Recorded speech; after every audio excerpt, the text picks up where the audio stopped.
بسم اللہ الرحمن الرحیم۔ السلام علیکم خواتین و حضرات، شاہد انفو پوائنٹ پر خوش آمدید۔ ناظرین، آج سے تقریباً 20 سال قبل ڈاکٹر عافیہ صدیقی کو اغوا کیا گیا تھا اور وہ ابھی تک امریکہ کی سب سے بدترین جیل FMC کازویل میں قید ہیں۔ ناظرین، اس ویڈیو میں ہم آپ کو بتائیں گے کہ عافیہ صدیقی کو اغوا کیوں کیا گیا اور انہیں 86 سال کی قید کیوں سنائی گئی۔ انہوں نے ایسا کیا فارمولہ تیار کیا تھا جس وجہ سے امریکہ کو خطرہ تھا۔ آج بھی ان کی رہائی کے لیے کیا کوششیں کی جا رہی ہیں اور قوم کو امید ہے کہ وہ جلد رہا ہو جائیں گے۔ یہ سب جاننے سے پہلے ویڈیو کو اینڈ تک ضرور دیکھیے گا، اور اگر آپ نے ہمارا یہ چینل ابھی تک سبسکرائب نہیں کیا تو برائے مہربانی سبسکرائب کریں، اور اگر ویڈیو اچھی لگے تو لائک اور شیئر ضرور کیجیے گا۔ ڈاکٹر عافیہ صدیقی کا سادہ، مذہبی اور پڑھے لکھے گھرانے سے تعلق تھا۔ ان کے والد کا مذہبی تعلیم کی طرف بہت دھیان تھا۔ انہوں نے اپنے بچوں کو مذہبی تعلیم کے ساتھ ساتھ دنیا کی اعلیٰ تعلیم سے بھی آراستہ کیا۔ ڈاکٹر عافیہ صدیقی بچپن سے ہی بہت ذہین اور عقل مند تھی۔ ان کو گزشتہ 300 سال میں پیدا ہونے والے سب سے ذہین ترین افراد میں شامل کیا جاتا ہے۔ ان کو تقاریر کا بہت شوق تھا۔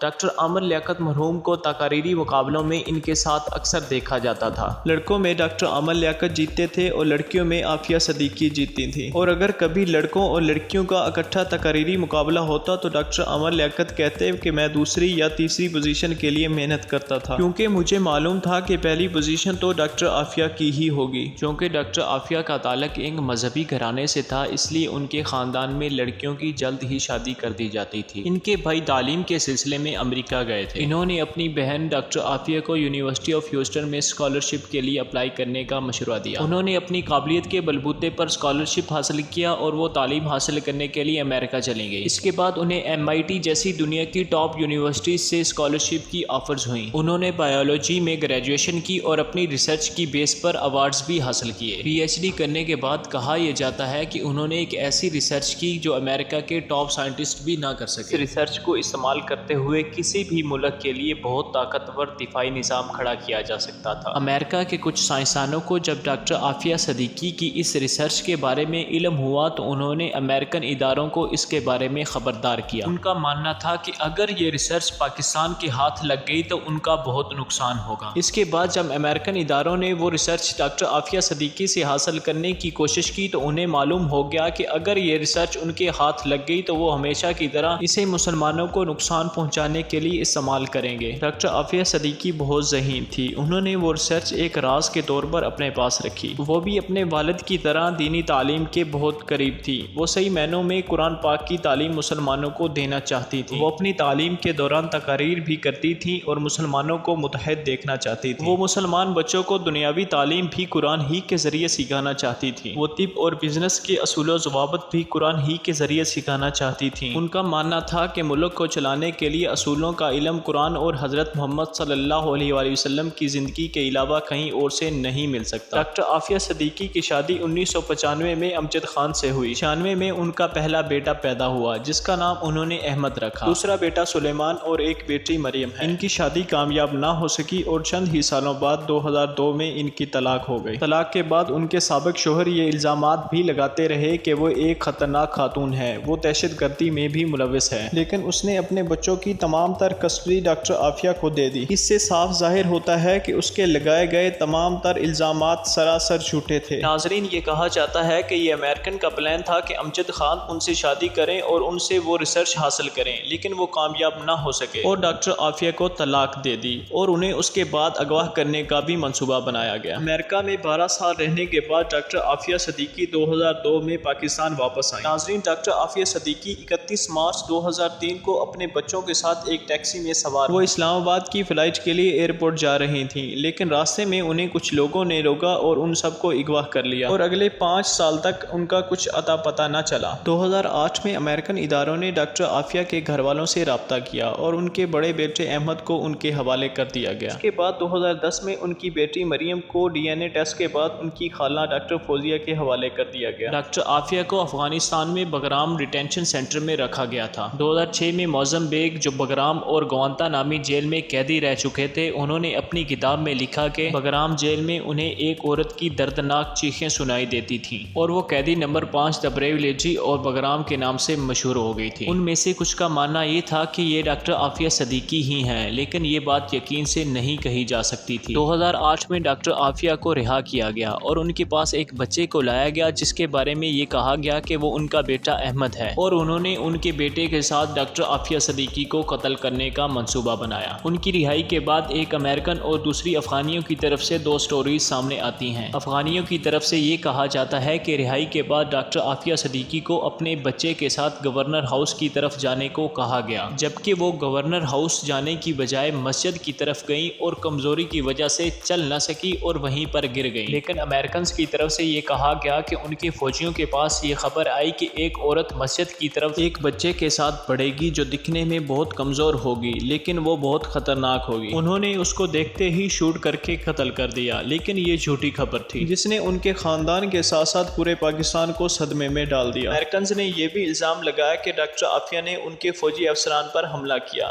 لیکن عینی شاہدین کے کہنے کے مطابق وہ اتنی کمزور تھی کہ وہ چل نہیں سکتی تھی اور وہ مسجد کے دیوار کے پاس ہی گر گئی۔ 2010 میں ڈاکٹر عافیہ صدیقی کو امریکی عدالت میں پیش کیا گیا۔ ان کے دونوں بازوؤں پر زخم تھے، کمزوری کی وجہ سے ان کے سامنے والے دانت گر چکے تھے، اور جب انہیں عدالت میں پیش کیا گیا تو انہیں زنجیروں میں جکڑا ہوا تھا۔ عدالت میں ڈاکٹر عافیہ کے بھائی بھی موجود تھے، لیکن انہیں ان سے ملنے کی اجازت نہ دی گئی۔ ڈاکٹر عافیہ کی بے گناہی ثابت کرنے کے لیے وہ تمام ثبوت عدالت میں پیش کیے گئے جو یہ صاف ظاہر کرتے تھے کہ وہ بے گناہ ہیں، اور ان کی میڈیکل رپورٹ بھی یہ ظاہر کرتی تھی کہ ان پر کس طرح تشدد کیا گیا، لیکن اس کے باوجود بھی انہیں 86 سال کی قید سنا دی گئی اور انہیں امریکن FMC کازویل جیل میں ڈال دیا گیا۔ یہ جیل دنیا کی باقی تمام جیلوں سے بالکل مختلف ہے، اس کا تعلق دنیا سے کٹا ہوا ہے، جسے جہنم کا گڑھا بھی کہا جاتا ہے، جہاں ان کے ساتھ جسمانی تشدد کا ظلم ڈھایا جاتا ہے۔ ڈاکٹر عافیہ کی بہن ڈاکٹر فوزیہ ان کی رہائی کے لیے مسلسل کوشش کرتی رہی ہیں اور ابھی تک کر رہی ہیں۔ حال ہی میں وہ سینیٹر مشتاق احمد کے ساتھ ڈاکٹر عافیہ صدیقی سے ملاقات کے لیے امریکہ گئیں۔ ڈاکٹر فوزیہ نے اپنی بہن ڈاکٹر عافیہ سے 20 سال بعد ملاقات کی، لیکن انہیں ہاتھ ملانے اور گلے ملنے تک کی اجازت نہ دی گئی۔ وہ دونوں بہنیں جو 20 سال بعد مل رہی تھیں، ان کے درمیان ایک شیشے کی بڑی دیوار حائل کر دی گئی۔ ملاقات کے بعد ڈاکٹر فوزیہ صدیقی نے بتایا کہ ان کی رہائی جلد ہی ممکن ہو سکتی ہے، لیکن اس کا حل اسلام آباد میں موجود ہے، اور امید کی جا رہی ہے کہ مسلمانوں کی دعاؤں سے اللہ رب العزت قوم کی بیٹی کے لیے جلد ہی آسانیاں پیدا کرے گا۔ اگر آپ کو ہماری یہ ویڈیو اچھی لگی ہو تو لائک اور سبسکرائب کے ساتھ ساتھ شیئر ضرور کریں۔ جزاک اللہ۔